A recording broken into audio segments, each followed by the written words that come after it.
All right, so today what we're going to do is we're going to take a look inside the math book to begin with to be thinking about mixed numbers. And so I'm going to show you a picture here, and I'm going to read through this page with you. It might be a little bit hard for you to read from this distance, but I love the visual here of what a mixed number is. So just to remind you, a mixed number is when you add a whole number and a fraction. So you get a mixed number when you have whole things and parts of things added together. So when you see this picture, we have 2 watermelons and then a half of a watermelon. So our mixed number is 2 wholes plus a half, and what we get is 2.5 watermelons. So that's a great picture of what a mixed number is. And what we're going to do to start off thinking about this concept of mixed numbers is I'm going to read to you a word problem, and you're going to draw a picture. So the word problem is this: Hugo drank 2 bottles of apple juice. Gary drank 1/4 bottle of apple juice.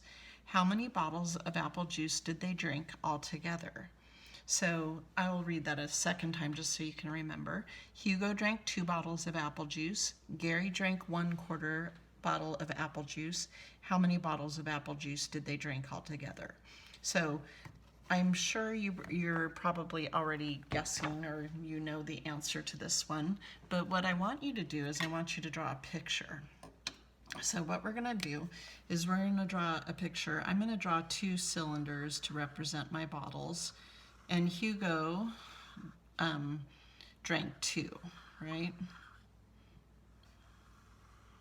So this illustration represents Hugo. And then Gary drank 1/4 of a bottle.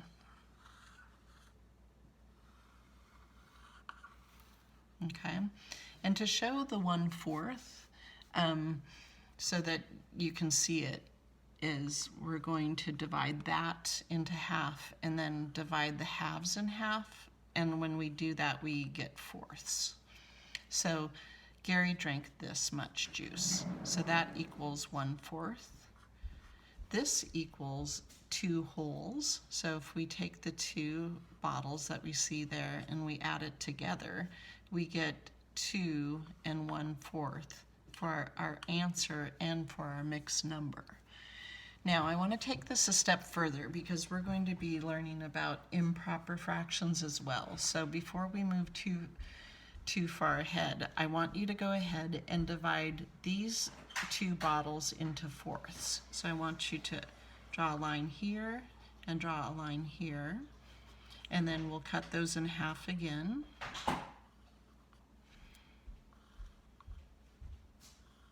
And now we have 4 equal parts, right? So 1 bottle for Hugo, we could write it as 1 bottle. And that's what we would say, he drank 1 bottle. We would not say he drank 4/4 of a bottle, because that's just not how we talk. Okay, but it is 4/4 mathematically speaking. Okay, this one is also 1 whole bottle, which also is the same as 4/4. Now, to write an improper fraction, what you would do is you would add up all the fourths, count up all the fourths that Hugo drank and that Gary drank. I'm going fast with my shading here. I'm not an artist in math. Okay, so we have 1, 2, 3, 4, 5, 6, 7, 8, plus 1 more. And so how many fourths do we have altogether? We have 9/4. So this is what we call an improper fraction. And an improper fraction is when the numerator is bigger than the denominator. And when the numerator is bigger than the denominator, it means we're talking about a number that's greater than 1. So 9/4 is greater than 1. So when it's improper, it means the numerator, how many fourths we're counting up, is bigger, or the amount is bigger than 1. Okay, just keep that in mind as we move forward. So now what you're going to do is on your piece of paper, you're going to draw a model. I'm going to give you a fraction, and you're going to draw a model, and I want you to also count up how many parts there are and write an improper fraction as well. So our first model that we're going to draw is 2 1/4.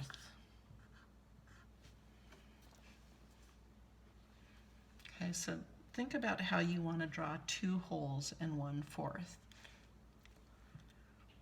And I'd like you to try to draw that on your own, and I'll give you a little thinking time to do that. And if you want to pause the video when I start drawing mine, if you want to do it on your own, that's great. And you can just start up when you're wanting to match up yours with mine. Okay, so I'm going to draw 2 whole pizzas, because I love pizza, 1 whole, 2 wholes. And then I'm going to draw another whole pizza. And I have my 2 wholes, but I also had 1/4 more of the pizza here. So what I have is 2 wholes and 1/4. And this picture, this model, represents this number. Okay, now we're going to talk about the improper fraction. So in order to do that, in order to figure out how many fourths I have altogether, what do we need to do? How can we figure that out? We can turn the wholes into fourths, right? So this is still 1 whole pizza, and this is still 1 whole pizza, but we can divide it into 4 equal parts. And when we do that, we know that 4/4 equals 1 whole pizza. Oops. So I'm going to say 4/4 here and 4/4 here. So I'm counting each one of these fourths, plus the 1/4 there is going to give me my improper fraction. And so now all we need to do is we need to add or count how many fourths there are. So 1, 2, 3, 4, 5, 6, 7, 8, 9. So our improper fraction is 9/4. And one thing to remember, this improper fraction is the same as this mixed number. It means the same, it's equivalent. It is referring to the same amount, okay? All right, let's go ahead and do another one. This time I want you to draw a picture of 3 1/2. And again, I would like you to start that out on your own, and if you want to do it completely on your own, you can pause the video, and then in a moment I'm going to start drawing mine. This time I'm going to use squares just to shake things up a little bit. So I have 3 wholes, 1 whole, 2 wholes, and 3 wholes. 1 whole box, 2 whole boxes, 3 whole boxes. I'm going to draw another whole box because I need to show the half, right? So here is my representation of my mixed number, 3 wholes and 1/2. Now, if I want to do the improper fraction, I have to count the halves for each whole. So this is 1, this is 1, and this is 1 whole, right? So we have 3 altogether. And then if I divide this into half, how many halves make 1 whole? 2 halves make 1 whole, so I'm going to have 2 halves plus 2 halves plus 2 halves plus 1/2. And what I'm going to do now is just count them up. So I can either add 2 plus 2 plus 2 plus 1, or I can just count all the halves that I have. 1, 2, 3, 4, 5, 6, 7. So I have 7 halves. So my improper fraction is 7 halves. And we call this equivalency right here. These equal each other. Typically we don't talk with improper fractions, if I say how many boxes are left, you would not say 7 halves. You would probably most likely say 3.5, because that's how we talk. But mathematically, it's important to know when to use improper fractions, because as you get older and do more complicated fraction work, you will be using improper fractions to multiply and divide and do all sorts of things with fractions. Okay, so today what you're going to be doing for extra practice is you're going to be going to the link in this PowerPoint to IXL, where you're going to be seeing a lot of these kinds of models, and you're going to be counting up the parts. And then after that, what I would like you to do is I would like you to do these 2 exit slips. So you'll be doing 2 today because we didn't do one last Friday. The first one that I'm going to ask you to do is this one, and these got sent to your parents in an email. So if you don't have these, you can ask your parents if they can print one out. Now, if they can't print one out, what you can do is you can pause the screen, and in the notebook or the paper that you're working on, you can recreate this the math in your notebook paper. So you'll just have to be a little bit creative. You don't need to copy everything down, but you could draw a picture, and you could also answer this question just in your notebook, on your notebook paper. And then tomorrow when we review the exit ticket, you can have your work there, and we can you can think about your math thinking and how it matches up with my math thinking, and what the answer is to each one of these. So in this one, I'll just read it out loud to you, especially for those of you who don't have it printed out, because I know that it's very small print here. But it says, Amaria has brownies at her birthday party.